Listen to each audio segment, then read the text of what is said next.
Hello students, welcome to English Express. I am Jyotsna Rajput और आज मैं आपको क्लास 11th की इंग्लिश बुक हॉर्नबिल का third chapter discovering Tut the saga continues, जिसे लिखा है A.R. विलियम्स ने, इसकी समरी बताने जा रही हूँ। ये चैप्टर जो है एक रिपोर्ट है जो कि कलेक्ट की गई है कहाँ से? नेशनल ज्योग्राफिक से। ठीक है, तो इस चैप्टर में हमें पूरा डिटेल जानने को मिलेगा किसके बारे में। एक राजा थे, एक फराहो थे इजिप्ट में, जिसका नाम था टट, जिसको हम शॉर्ट में टट कहते हैं। वैसे उनका रियल नाम था तूतन खातेन। ठीक है, तो इस स्टोरी को स्टार्ट करने से पहले मैं आपको थोड़ा सा बता दूं कि जो मिस्र का एक कॉन्सेप्ट था, जब बहुत पहले, कम से कम 3-4 हज़ार साल पहले की बात है, कि उसमें ये कॉन्सेप्ट था कि जो लोग मर जाते थे उनके साथ कुछ आवश्यक चीज़ें, जो जैसे कि फूड है, गोल्ड है, या डेली यूज़ की जो चीज़ें थी, उसको भी उनके साथ दफन किया जाता था। इस चक्कर में किया जाता था कि इनको नेक्स्ट बर्थ में, नेक्स्ट जन्म में जो मरे हुए लोग हैं उसको कैरी करके लेके जा सकते थे। और जो मरता था उसकी डेड बॉडी को ममीफाइड किया जाता था। ममीफाइड का मतलब होता है कि उसकी बॉडी को पूरी तरह से किसी पेस्ट से, या किसी कह सकते हैं प्रिवेंटिव पेस्ट से, उसको पूरा प्लास्टर कर दिया जाता था। और फिर उसके ऊपर according to the capacity of the person, gold से, सिल्वर से, या किसी भी मेटल से उसको फिर पूरी तरह से कवर कर दिया जाता था। इंटेंशन ये होता था कि उसकी बॉडी खराब ना हो और वो नेक्स्ट बर्थ तक लेके जाए। उसके साथ साथ बहुत सारे सामान भी दिए जाते थे, और जहाँ पे इनको दफनाया जाता था वहाँ पे एक केबिन टाइप का बना दिया जाता था। तो इस चैप्टर में हम जिस राजा के बारे में पढ़ेंगे, जिस राजा की मम्मी के बारे में हमें जो डिटेल्स मिली उसको पढ़ेंगे, उनका नाम था तूतन खातेन। तो इस स्टोरी को स्टार्ट करने से पहले मैं कुछ इमेजेस आपको दिखा रही हूँ, आप देख सकते हैं। आप देख सकते हैं कि आपके स्क्रीन पे क्या है। एक ताबूत बना हुआ है, एक कॉफिन बना हुआ है, but coffin is in the different way. जो कॉफिन इस पे बना हुआ है उसका थोड़ा सा दूसरा चेहरा है, जो कि पूरी तरह से गोल्ड से कवर है। फिर आप देख सकते हैं ये राजा तूतन खातिन है, जिनकी मम्मी हमें मिली थी, जिनकी मम्मी नेशनल ज्योग्राफिक में जब वो डिस्कवर करने गए थे, जब वो सर्च कर रहे थे मम्मीज को, तो उसको वो मिली थी। और वो देखिए किस तरह से गोल्ड से पूरी तरह से कवर है, और भी प्रीशियस स्टोन्स इस पे लगे हुए हैं। पूरा जब एक साइंटिफिक टीम जब पहुंची थी, तो जहाँ पे इनकी मम्मी रखी हुई थी, मतलब जहाँ पे जो तूतन खातेन, जो एम्परर थे मिस्र के, जिनके बारे में कहा जाता है या फिर ये सुराग मिले थे कि ये बहुत ही कम उम्र में राजा बने और बहुत लंबे समय तक ये शासन नहीं कर पाए। इन्होंने केवल 9 साल तक शासन किया था और अचानक से इनकी मृत्यु हो गई थी। तो इसका मेन उद्देश्य यही था कि उस मम्मी को निकाल करके उसके बारे में ये जांच किया जाए कि वो किस कारण से मरे थे, और जब वो मरे तो उनकी उम्र कितनी थी। तो पूरी साइंटिफिक जो टीम थी, जो रिसर्च टीम थी, वो पूरी जाती है और उस पूरे केबिन को ढूंढती है। आप देख सकते हैं पिक्चर पे एक पूरा रूम टाइप का बना हुआ है, जिसपे बहुत सारे इमेजेस बने हुए हैं। इमेजेस में भी बहुत सारी चीजें हैं जो कुछ ना कुछ हमें बताती हैं। तो पहले के लोग इमेजेस करते थे, जिसमें इमेजेस भी ड्रॉ करते थे, क्रिएट करते थे, जिसमें कि ये शो करते थे कि जो राजा है उसको कैसे जो मृत्यु के बाद की देवी देवता है उसको वेलकम कर रहे हैं। और भी इमेजेस आप देख सकते हैं जो उनके वॉल पे बनी हुई थी। जब टट की मम्मी को निकाला गया था तो वहाँ पे जो चैम्बर बना हुआ था टट की मम्मी का, उस चैम्बर में आप देख सकते हैं कि बहुत सारी इमेजेस हैं। ये सारी इमेजेस ड्रॉ किए गए थे, उसको पेंटिंग किए गए थे, जिसको हम मुराल्स कहते हैं। मुराल्स मीन्स पेंटिंग्स की हुई थी उसके ऊपर, जो कहीं ना कहीं हमें कुछ उस समय की रीति रिवाज या परंपराओं या सिविलाइजेशन, सभ्यता के बारे में बताते हैं। आप देख सकते हैं कि कैसे सारे जो रिसर्च करने वाले थे उसको रीड करने की कोशिश कर रहे हैं कि इसका क्या मतलब होता है। अब आइए, अब हम स्टोरी को स्टार्ट करते हैं। तो स्टोरी को स्टार्ट करने से पहले बच्चों, हमें ये जान लेना बहुत ज़रूरी है कि इस चैप्टर में कौन कौन से मेन कैरेक्टर्स हैं। कैरेक्टर्स इन सेंस कि किस किस चीज़ों के बारे में बात की गई है। तो पहला जो डिस्कवरिंग टट है, जो टट की जो खोज हुई थी, मतलब जो तूतिन खातेन जो एक राजा थे, बहुत कम उम्र में मर गए थे, उनकी खोज हुई थी। फिर दिया है the saga continues. Saga means होता है कोई कहानी। क्या होता है इसका मतलब? कोई पुरानी कहानी जिसमें कि हम किसी के बारे में पूरा डिटेल्स जानते हैं, तो उसका मतलब होता है सागा। कोई ऐसी कहानी जो बहुत पुराने समय से आ रही है और बहुत सारी डिटेल्स बताती है, उसको सागा कहते हैं। और अभी भी उसके डिटेल्स के बारे में जांच हो रही है। तो अभी भी उस कहानी को हम कह नहीं सकते कि पूरा हो चुका है, वो अभी कंटिन्यू है। तो मेन कैरेक्टर्स उसमें क्या है? यहाँ पे इस चैप्टर में सबसे पहले हम टट के बारे में बात करेंगे। टट का पूरा नाम था तूतन खातेन। तूतनखातेन कहिए उनको या तूतनखानम कहिए, जो टट हैं ये दो नाम थे, इन्होंने अपने दो नाम थे। एक जो था उनको नाम स्टार्टिंग में मिला था बाय हिज पेरेंट्स तूतनखातेन, फिर बाद में इन्होंने अपना नाम चेंज कर दिया था तूतनखानम। तो तूतनखातेन जिसमें एटन जो होता है, जो तूतनखातेन में जो लास्ट का जो वर्ड है एटन, एटन का अर्थ होता है सूरज, और अनम का जो मीनिंग होती है उसका नाम होता है उसका अर्थ होता है पीस। ठीक है, तो बताते हैं कि जो टट जो है जब मरे थे तो उनकी डेड बॉडी को जहाँ पे दफनाया गया था उस जगह का नाम था वैली ऑफ किंग्स। ये एक जगह थी जहाँ पे राजा महाराजाओं को दफन किया जाता था, उनका चैम्बर बना बना करके। तो अपनी मृत्यु के समय जो तूतनखातेन थे वो बहुत ही यंग थे। ठीक है, इन्होंने 9 इयर्स तक रूल किया और अनएक्सपेक्टेडली, मतलब बिना किसी उम्मीद के, बिना किसी सूचना के, सूचना इन सेंस कि ना उनको कोई बीमारी थी, न जाने क्या हुआ उनको, अचानक वो मर जाते हैं। और आज हम टट को बहुत अच्छी तरह से जानते हैं। कैसे जानते हैं? क्योंकि इनकी डिस्कवरी जब हमें ममीज मिली है तो इस ममीज ने क्लियर कर दिया और हम सभी को पता चल गया कि कभी टट एक तूतनखातेन नाम का कोई राजा भी इजिप्ट में था। क्योंकि उनकी जो भी लोग पहले मरते थे उनके कॉफिन के ऊपर उनका नाम लिखा रहता था। उसके बाद जो सेकंड है वो है जाही हवास। जो जाही हवास हैं ये पूरी स्टोरी जो है वो हमें बता रहे हैं। जाही हवास जो हैं वो हैं क्या? Secretary general of Egypt supreme council of antiquities हैं। ठीक है, और ये सारे डिटेल्स हमें इस स्टोरी में जितना भी कुछ पता चल रहा है ये सारा इंफॉर्मेशन हमें जाही हवास दे रहे हैं कि किसने किसने उनको क्या क्या बताया। ठीक है, तो इस डिटेल में, इस पूरी स्टोरी में हम मम्मी, जो टट की मम्मी है उसका डिटेल जानेंगे, कि सिटी स्कैन रिपोर्ट जानेंगे और many other information that has been share to us by Zahi Hawass. फिर इसके बाद हम देखते हैं कार्टर का एक नाम आ रहा है। कार्टर जो है इनका पूरा नाम है हावर्ड कार्टर, जो कि एक ब्रिटिश आर्कियोलॉजिस्ट थे। आर्कियोलॉजी मीन्स होता है a science that deals with past human lifes. तो आर्कियोलॉजिस्ट थे जिन्होंने टट की मम्मी को फर्स्ट टाइम डिस्कवर किया, the first person who has discovered the Tut स्टॉर्म इन 1922। ठीक है, फिर एक और नाम आएगा हमारे सामने रे जॉनसन का, who is director, Ray Johnson who is the director of the University of Chicago's research center in Luxor. The site of ancient thieves gave information about Tut's ancestor। और रे जॉनसन जो है हमें टट के पूरी family का बैकग्राउंड जो है, या कह सकते हैं टट के एंसेस्टर्स के बारे में इंफॉर्मेशन देते हैं। आप देख सकते हैं बच्चों यहाँ पे स्क्रीन पे कि कैसे जो है वो कॉफिन जो है पूरी तरह से कैसे डेड बॉडी को उसमें पड़ा है। अब ये यहाँ पे बता रहे हैं, आपको जो स्क्रीन पे दिख रहा होगा वो लकड़ी का ताबूत दिख रहा होगा, कॉफिन दिख रहा होगा। लकड़ी का कॉफिन हमें क्यों दिखता है? क्योंकि कार्टर ने जब इन्वेस्टिगेट किया था, जब कार्टर वहाँ पे जब फर्स्ट टाइम जब कार्टर ने टट की मम्मी को खोज निकाला था, टॉम को खोज निकाला था, तो उसके बाद जब उन्होंने उसको बैक कर उसी जगह पे रखा तो उन्होंने गोल्ड का जो कॉफिन था वो सब निकाल लिया था और उसको लकड़ी के ताबूत में करके रख दिया था। तो आइए अब हम समरी को जानते हैं। तो समरी के लिए सबसे पहले मैं आपको ये बताऊं कि टट के बारे में ये इन्फॉर्मेशन दी गई है, ये सारी इन्फॉर्मेशन कलेक्ट की गई है कि टट का जिस समय इनकी मृत्यु हुई उसमें वो बहुत ही कम उम्र के थे और अनएक्सपेक्टेड मर गए। तो अनएक्सपेक्टेडली उनका मरने के कारण लोगों को ज़्यादातर पॉसिबिलिटीज़ यही हो रही थी कि टट की जो डेथ हुई होगी वो मुमकिन ही किसी मर्डर का केस रहा होगा। ठीक है, तो लोग यही गेस कर रहे थे। फिर बताते हैं कि टट जो थे वो अपने पावरफुल फैमिली, अपनी पूरी फैमिली के सबसे लास्ट रूरल थे। ठीक है, जिसको कि दफनाया गया था वो बहुत ही रिच थे, उनको दफनाया गया था तो उनके साथ बहुत सारी चीज़ों को भी दिया गया था। और टट के बारे में ही हम ये जानते हैं कि टट पहली ऐसी मम्मी थी जिसको कि सिटी स्कैन किया गया था उनकी डेथ के बाद। आप देख रहे होंगे, आपको पता भी होगा कि जो सिटी स्कैन है वो हम लाइव लोगों का करते हैं जो जीवित लोग होते हैं, बट टट की मम्मी का सबसे पहले सिटी स्कैन किया गया था।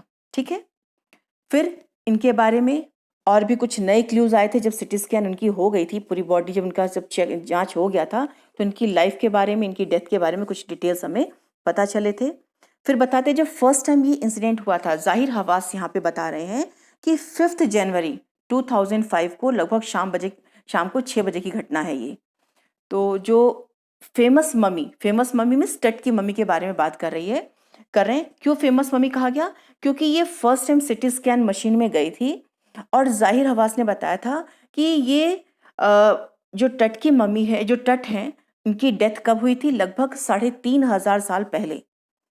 फिर इस स्टोरी को कंटिन्यू करते हुए ज़ाहिर हवास हमें और भी चीज़ें बताते हैं कि जो इनका टॉम्ब था, जो इनका जो गुंबद था कह सकते हैं, वो कितना गहरा था?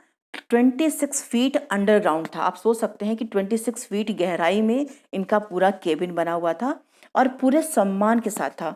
तो जिस समय इनका टॉम्ब हमें मिला, ज़ाहिर हवास बताते हैं जिस समय इनका टॉम्ब मिला, तो जगह से क्या दुनिया के कोने कोने से लोग आए, साइंटिस्ट लोग आए और भी बहुत सारे विजिटर्स आए जो कि टेड की डेड बॉडी को देखना चाहते थे। डेड बॉडी नहीं कह सकते, टेड की मम्मी को देखना चाहते थे और उस जगह को देखना चाहते थे। तो बहुत लोग जगह जगह से आए, कुछ अपने साथ गाइड बुक्स लेकर के आए ये जानने के लिए कि उस समय की जो पेंटिंग्स वगैरह होती थी उसका क्या मीनिंग होता था। कुछ शांत खड़े थे, कुछ फराहो के बारे में और चीज़ें पढ़ रहे थे उस, क्योंकि फराहो की कब्र के ऊपर ये एक जगह लिखा था कि जो भी इनको डिस्टर्ब करेगा वो निश्चित ही मर जाएगा। फिर उसके बाद बताते हैं कि ज़ाहिर हवास ने क्या रिपोर्ट दी, उनको क्या इन्फॉर्मेशन मिली जब उन्होंने उसको डेड बॉडी को डिस्कवर किया, तो उन्हें क्या क्या चीज़ें मिली। तो ज़ाहिर हवास पहले बताते हैं कि जब इनकी मम्मी मिली टट की, तो वो बहुत ही बुरी कंडीशन में थी, क्योंकि कार्टर ने 1922 में जो सर्च किया था, जो क्योंकि कार्टर ही पहले इंसान हैं या पहले थे जिन्होंने कि टट के टॉम्ब को खोजा था। उन्होंने जल्दबाजी में ये काम किया था, बट उन्होंने अपना खोज जो था उसको कंप्लीट कर लिया था।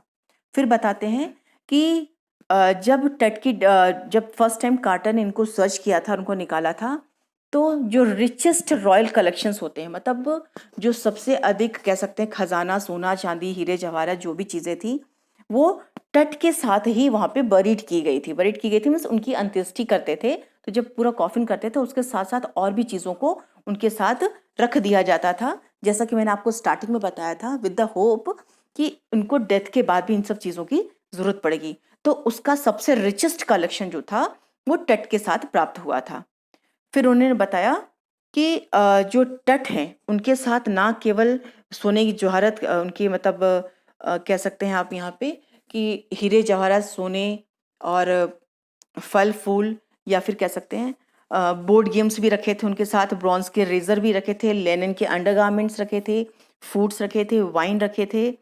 मतलब ये सारी जो इनकी थी ये फ्यूनरी ट्रेजरी थी, मतलब वेल्थ था जो कि टट की डेथ के बाद उनकी मम्मी के साथ ये सारी चीज़ों को भी दफनाया गया था, उसमें उसमें कॉफिन में डाल करके रखा गया था। कार्टर ने ये सारी चीज़ों को कलेक्ट किया था। लेकिन कार्टर के बारे में बताते हैं कि कार्टर ने जब अपना इन्वेस्टिगेशन स्टार्ट किया तो उन्होंने सारे जब ताबूत को खोला, मतलब सारे कॉफिन्स को खोला, तो सभी से कुछ ना कुछ मिला। लेकिन जब कार्टर ने स्टार्ट किया मेन टट की मम्मी को करना, तो टट की मम्मी को जब खोला गया तो वो पूरी तरह से गोल्ड ग्लेडेड थे और वो चेस्ट थे। बट उनकी मम्मी टट की मम्मी है उसमें से गोल्ड को निकालना उनके लिए बहुत आसान नहीं था। तो कार्टर ने कहा कि उनके पास कोई और ऑप्शन नहीं था, तो उन्होंने क्या किया, सोचा कि जो ग्लू है, मतलब जो पेस्ट था, जो प्लास्टर किया गया था टट की बॉडी को, वो इतना अधिक स्टिकी हो चुका था, एकदम स्टोन की तरह हो गया था, जिसको कि निकाला नहीं जा सकता था। तो कार्टर ने ये गेस किया कि अगर इनकी डेड बॉडी को इनकी मम्मी को निकाल करके सन के अंडर द सन रख दिया जाए 149 डिग्री फ़ारेनहाइट पे, तो शायद इसका कुछ उनको बेनिफिट मिले, कि हो सकता है कि जो मम्मी पे जो प्लास्टर किया गया है वो थोड़ा सा लूज हो जाए और वो आराम से चीज़ों को देख सकें। बट उन्होंने ऐसा किया, एज अ रिजल्ट कुछ भी नहीं मिला उनको। ज़ाहिर हवास ने बताया कि कार्टर के रिपोर्ट के अकॉर्डिंग जो मम्मी थी वो पूरी तरह से गोल्ड ऑर्नामेंट से लैश थी, मतलब पूरी तरह से गोल्ड और प्रीशियस जो स्टोन्स वगैरह उस पर लगे हुए थे। जैसे कॉलर था उस पर प्रीशियस कॉलर्स थे, नेकलेस थे, बहुत सारे ब्रेसलेट थे, रिंग्स थी, सेरेमोनियल एप्रॉन्स थे, सैंडल्स थे, और भी बहुत सारी चीज़ें जिनकी आवश्यकता उनको पड़ती थी टट को, वो सारी चीज़ें सोने चांदी हीरे जवाहरात की बनी हुई टट की डेड बॉडी के साथ दफन किया गया था। और ये सारी चीज़ें किसके द्वारा निकाल ली गई है? कार्टर के द्वारा। फिर कार्टर ने सारे गोल्ड को मम्मी से कलेक्ट किया, तो कलेक्ट करना उनके लिए पॉसिबल नहीं था, तो उन्होंने क्या किया, जितने भी पार्ट थे, कार्टर को जो मम्मी था, मम्मी का गला काटना पड़ा, तब जा कर के वो उसको हल्का सा उसके जो गोल्ड थे उसको कर पाए। इसी तरह से कार्टर ने जो मेजर जॉइंट्स थे जितने भी, उन सारे जॉइंट्स को काट काट करके उसकी जो गोल्ड था उसको निकाला, और निकालने के बाद फिर उसको लकड़ी के डिब्बे में, लकड़ी के कॉफिन में डाल करके बालू के साथ, सैंड के साथ फिर से उसको उसके प्लेस पे रख दिया। अब जाहिर हवास बताते हैं कि कार्टर के इस काम का रिजल्ट क्या हुआ। ठीक है, तो कार्टर के इस काम का रिजल्ट ये हुआ था, कार्टर जो थे उन्होंने अपना इन्वेस्टिगेशन कब शुरू किया था? 1922 में, और इन्होंने 3 कॉफिन थे वहां पे। किसी चीज में क्या रखा हुआ था? बता रहे कि जैसे कार्टर के रिपोर्ट के हिसाब से जाहिर हवास बताते हैं कि उन्होंने सारा गोल्ड तो निकाल लिया, पर ये रिपोर्ट कार्टर के द्वारा भी प्रिपेयर की गई थी। मतलब कार्टर ने एक रिपोर्ट बनाई थी, तो उन्होंने बताया कि जो उनका कॉफिन थे, एक कॉफिन में गार्लैंड्स रखे हुए थे, विलो के, ऑलिव लीव्स रखी हुई थी, वाइल्ड सेलरी रखी हुई थी, लोटस पेटल्स थे, कॉर्नफ्लावर्स थे, जिससे कि ये जानने में समझ में आता है कि जो टट थे उनकी जो डेथ हुई थी वो मार्च या अप्रैल में हुई, क्योंकि मार्च और अप्रैल में ही ये सारे फ्लावर्स, ये सारी लीव्स और ये सारी चीज़ें अवेलेबल होती हैं। फिर कार्टर ने क्या किया, मम्मी को जब उसको उसके सारी चीज़ों से अलग कर लिया था, उसका गोल्ड निकाल लिया था और गोल्ड कॉफिन वगैरह सब ले लिया था, और फिर उसको उसी तरह से वहाँ पे जा कर के वापस रख दिया था। ये सारे इन्फॉर्मेशन हमें किसने दिया? ये सारे इन्फॉर्मेशन जाहिर हवास ने दिया, जो कि उनको कार्टर के द्वारा मिली थी। कार्टर के द्वारा मीन्स कार्टर की रिपोर्ट से, उनकी राइटअप से मिला था उनको। अब जाहिर हवास हमें ये बताते हैं कि जो टट थे उनके एंसेस्टर्स के बारे में, जो उनके एंसेस्टर्स के बारे में पूरा रिपोर्ट जो है वो किसके द्वारा दिया गया था? रे जॉनसन के बारे में। जाहिर हवास यहाँ पे शेयर कर रहे हैं रे जॉनसन की रिपोर्ट, जिसने कि टट के एंसेस्टर्स के बारे में क्रिएट की थी। तो सबसे पहले हमें जो इन्फॉर्मेशन मिली है वो टट के पूर्वज जो एंसेस्टर्स हैं, सबसे पहले नाम आता है इसमें अमेनहोटेप का। अमेनहोटेप थर्ड, तीसरा, जैसा आप जानते हैं कि पहले के लोग होते थे एक ही नाम को फॉलो करते थे, मगर उसके आगे फर्स्ट, सेकंड, थर्ड, फोर्थ लगा देते थे। तो अमेनहोटेप थर्ड जो थे वो टट के फादर थे या फिर ग्रैंडफादर थे, ये कंफर्म नहीं है, मगर इन्हीं दोनों में से कुछ थे, जो कि एक बहुत ही पावरफुल फराहो थे। फराहो मीन्स होता है एम्परर या किंग, इजिप्ट में लोग फराहो कहते थे, ठीक है, जिन्होंने ऑलमोस्ट 40 ईयर्स तक शासन किया, या कह सकते हैं कि 4 डेकेड्स तक, 4 दशक तक उन्होंने वहां पे उसके ऊपर शासन किया था। और ये भी कहा जाता है कि जिस समय वो शासन करते थे उस समय वो सबसे गोल्डन एज कहलाता था। गोल्डन एज कहलाते का मतलब कि उस समय इनके पास बहुत ज़्यादा धन्य और कह सकते हैं कि बहुत जो कि दूसरे शब्दों में कह सकते हैं 18वें साम्राज्य के सुनहरे युग की ऊंचाइयों पे थे ये। मतलब उस साम्राज्य की, जिस समय अमेनहोटेप थर्ड थे, वो उस समय बिल्कुल टॉप पे थे, मतलब जितनी ऊंचाई पे, शिखर पे जा सकते थे ये रिचनेस में या फिर अपनी सभ्यता में, वो उतनी ऊंचाई पे थे। फिर इनके बाद आए अमेनहोटेप फोर्थ, चौथा, जिसने कि उसी रूलिंग को कंटिन्यू किया अपने पिता के बाद, या कह सकते हैं अपने जब उनकी डेथ हुई तो वो कंटिन्यू करते हैं वहाँ पे जो भी हैं। और उन्होंने प्रमोट किया किसको? एटन की वर्शिप को। एटन मीन्स जैसा कि मैंने पहले भी बताया था, सन होता है। सूरज की पूजा पे उन्होंने ज़्यादा बल दिया, और उन्होंने अपना नाम क्या कर दिया? चेंज कर दिया, अमेनहोटेप फोर से अखेनतेन कर दिया, जिसका कि मतलब होता है सर्वेंट ऑफ एटन, मतलब सूरज के सर्वेंट ऑफ एटन का मतलब होता है कि सूरज का सेवक, ठीक है। उसके बाद नरेटर हमें ये बताते हैं, सॉरी, इस स्टोरी में हमें ये पता चलता है कि उन्होंने और क्या किया।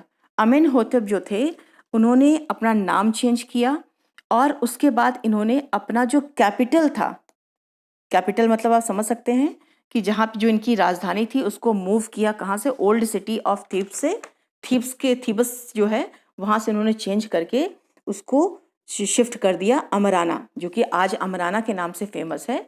उस जगह को उन्होंने अपनी राजधानी बना ली, ठीक है।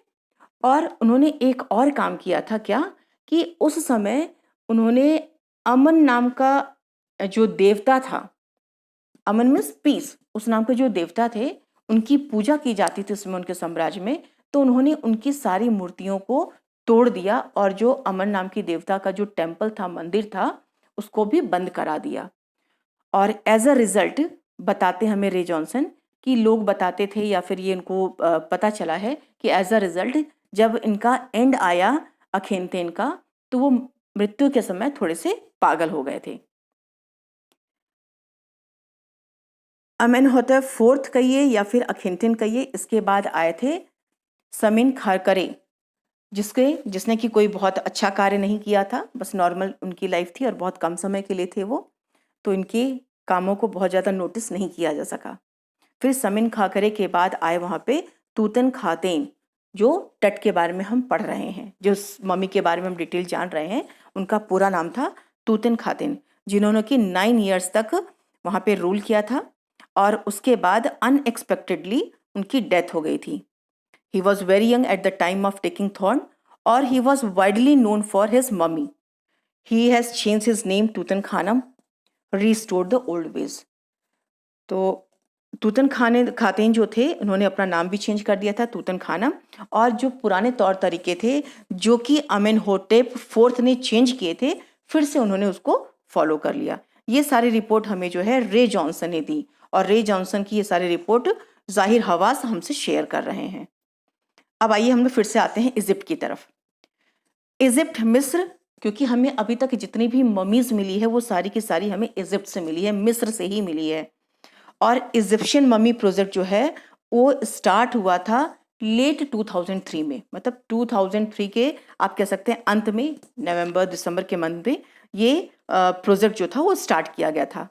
और इन्होंने लगभग 600 ममीज को निकाला और आज भी उनको एक एक करके ये मिलता चला जा रहा है ममीज। पर अभी तक की जितनी भी ममीज मिली थी उसमें सबसे रिच जो था, जो सबसे अधिक हमें कह सकते हैं वेल्थ मिला था, वो सारा किस में मिला था? तूतन खातेन में ही मिला था, टट की ममीज के साथ ही मिला था। इसके बाद हमें जो जाहिर हवास हैं वो ये बताते हैं कि जब इन्होंने क्या किया, इन्होंने जब इसका सिटी स्कैन शुरू किया, तो सिटी स्कैन शुरू करने से पहले इन्होंने क्या किया था, पूरा डिटेल इकट्ठा किया था। किसके बारे में डिटेल इकट्ठा किया था कि उसमें कितना वेल्थ था। तो लगभग 1 महीना उनको लगा था, उसके सॉरी इनको 1 महीना नहीं लगा था, 1 महीना लगा था कार्टर को। फिर ये बताते हैं तो जब उस मम्मी को निकाला गया, क्योंकि जब जाहिर हवास ने किया था तो उस समय मम्मीज के पास कोई भी गोल्ड, कोई भी ट्रेजरी ऐसी नहीं रह गई थी, क्योंकि all the treasuries have been stolen by और टेकन आउट बाई कार्टर। तो जाहिर हवास बताते हैं जब टट की मम्मी को फर्स्ट टाइम स्कैन के लिए पोर्टेबल सिटी मशीन में डाला गया था, जिसे कि किसने डोनेट किया था? ये सिटी स्कैन मशीन जो थी वो टट की मम्मी के लिए सबसे पहले नेशनल ज्योग्राफिक सोसाइटी ने दिया था, जिसके ओनर थे सीमेंस, इसके मैन्युफैक्चरर थे, उन्होंने ये डोनेट किया था। ठीक है, अब स्कैनिंग जो थी वो की गई। तो टट की मम्मी की जो स्कैनिंग की गई थी वो पूरा सिर से लेकर के टो तक किया गया था, पंजों तक किया गया था। और जो उसके एक्सरेज क्रिएट, जो इमेजेस क्रिएट किए गए थे वो 1700 डिजिटल एक्सरेज थे क्रॉस द सेक्शन, मतलब उसके छोटे छोटे इमेजेस जो थे वो छोटे छोटे सेक्शंस को डिवाइड करके छोटे छोटे पार्ट्स, मतलब पूरी बॉडी के 1700 डिजिटल एक्सरे किए गए थे। एक एक्सरे नहीं, 1700 डिजिटल एक्सरे किए गए थे, ये जानने के लिए, सिर्फ ये पता लगाने के लिए कि जिसमें इनकी डेथ हुई थी उसमें इनकी एज कितनी थी, और ये कह सकते हैं कि और उनके बारे में और भी सारे डिटेल्स जानने के लिए किया गया था कि उस समय किस रीजन से ये मरे, इनकी क्या कारण हो सकता है इनकी डेथ का। इन सबको जानने के लिए छोटे छोटे एक्सरे किए गए थे कि कहीं से इनको कोई क्लूज मिल सके। और इनके हेड की जब स्कैनिंग की गई थी तो वो किया गया था 0.62 मिलीमीटर्स की स्लाइसेस में, मतलब सोच सकते हैं आप कितने छोटे छोटे, कितने millimetres we can not imagine even, कि हम ऐसे देखा जाए तो हम सामने नहीं कर सकते हैं, इतने छोटे छोटे स्लाइसेस में इनकी सिटी स्कैनिंग की गई थी और उस स्ट्रक्चर को रजिस्टर किया गया था, उसके डिटेल्स को रजिस्टर किया गया था।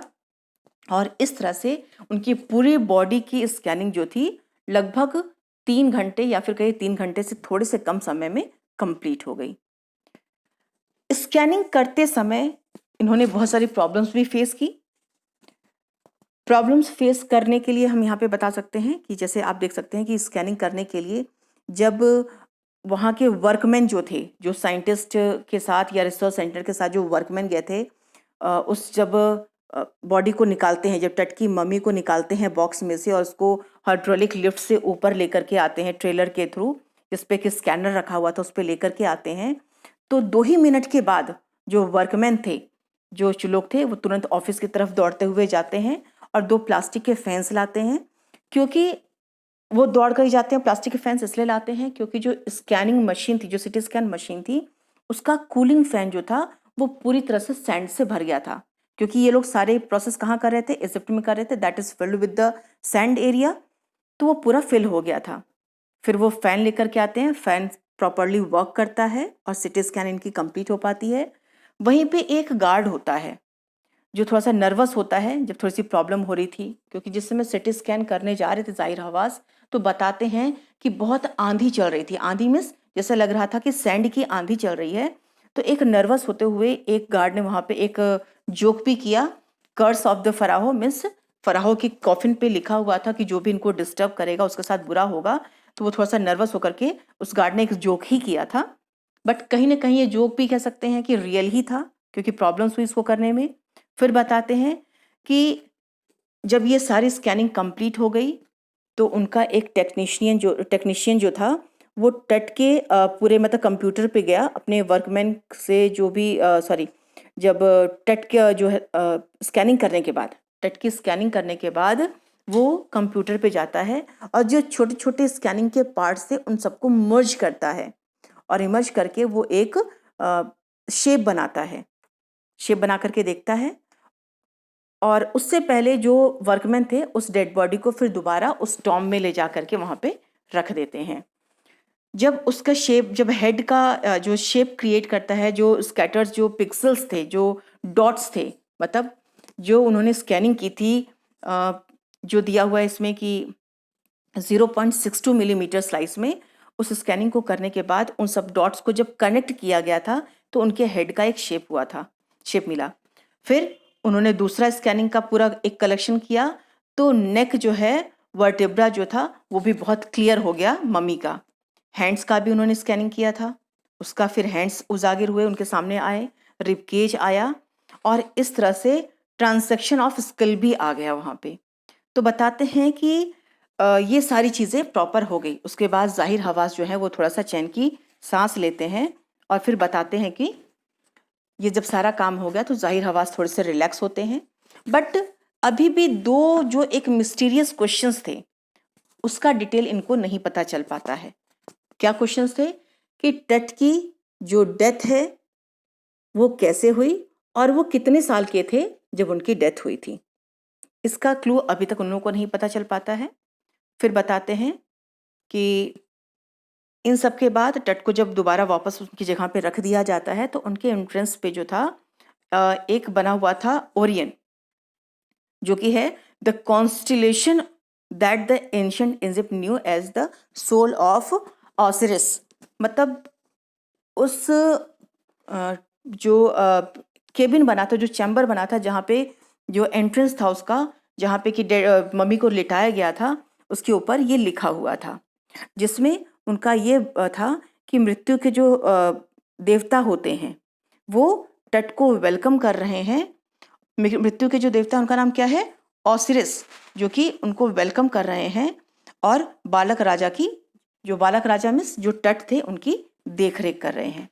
तो इस पूरी स्टोरी में यही बताया गया है कि उनकी मम्मीज के बारे में कैसे कैसे किसने किसने खोज किया और कौन कौन सी इंफॉर्मेशन हमको मिली। तो दोस्त बच्चों, अगर आपको ये पूरी स्टोरी समझ में आ गई तो प्लीज़ आप मेरे चैनल को लाइक और सब्सक्राइब जरूर करें और बेल आइकन पर ज़रूर क्लिक करें, जिससे कि आपको नेक्स्ट वीडियोस के अपडेट्स मिलते रहें।